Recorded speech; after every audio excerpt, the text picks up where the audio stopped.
The murdered and missing Indigenous women and girls inquiry in Thunder Bay is underway. Here's the first media scrum. Keep it smooth and we'll go along. So first question, let's go with Net News Ledger.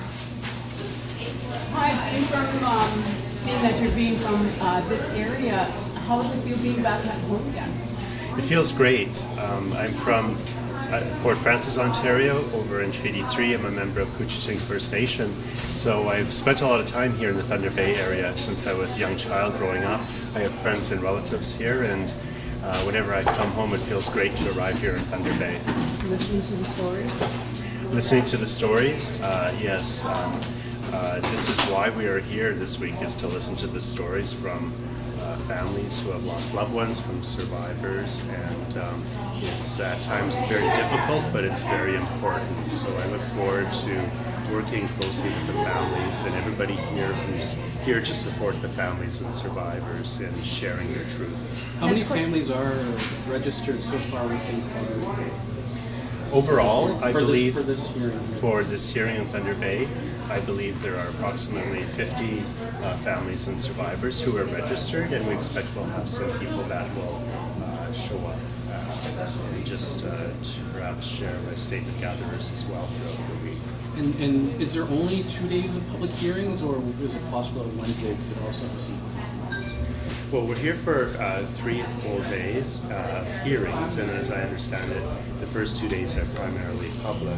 The third day we're doing hearings in camera. We may need to make some adjustments to the schedule, but that's the general. Next question, CBC Radio. Just in terms of the public-private, do you know why it was decided to do 2 days of public, 1 day of private, instead of mixing them up as some of the other stops have been? I'm sorry, I actually don't know why that is. It may have been for logistical purposes. Next question, Acadia News. Oh, not here. Next question, Thunder Bay News. Thunder Bay's been sort of a flashpoint for racism in Canada. It's sort of turns into a microcosm for the issues facing the country. Do you expect those that tension to affect the quality or tenor of testimony that you're going to be hearing over the next few days? Sure. I think in all the locations we've been to across Canada, we've heard a lot of concerns about racism in general and concerns about racism within certain institutions, and I don't expect it will be any different here. And everywhere we go, we hear slightly different stories or perhaps a different emphasis. So we'll wait and see what we hear here this week. Just to follow up, though, not every community, however, has a police chief who's currently under investigation. Do you feel like that may play a role, the attitudes towards Thunder Bay Police? Well, we'll have to wait and see what people share with us this week. Next question, Chronicle Journal. So Thunder Bay is large Indigenous population, expecting more people to turn out to these hearings. Yeah, I think we have a pretty good turnout. Like I said, I think we have approximately 50 people registered to share with us, and I expect we'll probably have some more people show up here at the event and want to share their truths as well. Any follow-up? No. CTV National. Just on that point about the racism, there's also the police here have been accused in the pre-hearings as well of not really taking a big role in the history of Thunder Bay.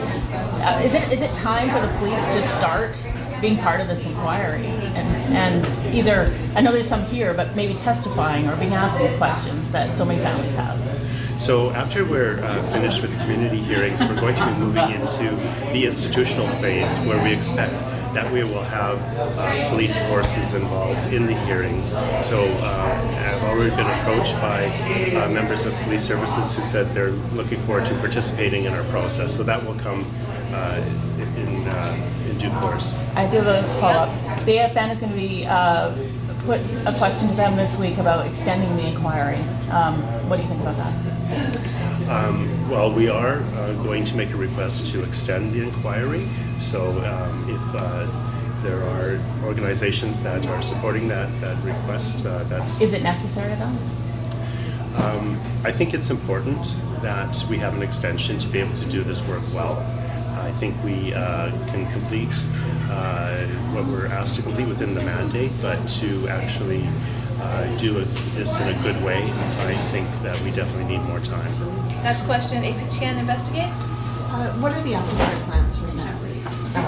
Thunder Bay. So yesterday there was a very emotional opening. Today there's going to be hearings all day.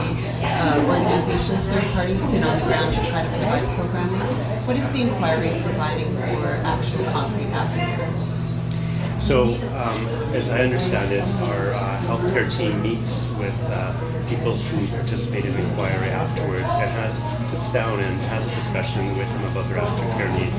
So it's very much tailored to the individual, and they may ask them about what supports they currently have, what may exist in the community, what they feel they may need, when they want to be contacted by the inquiry for follow-up. So it's a very individual assessment, and that's what our staff engage in. And as you said, there are also other third-party organizations who are available to provide supports as well.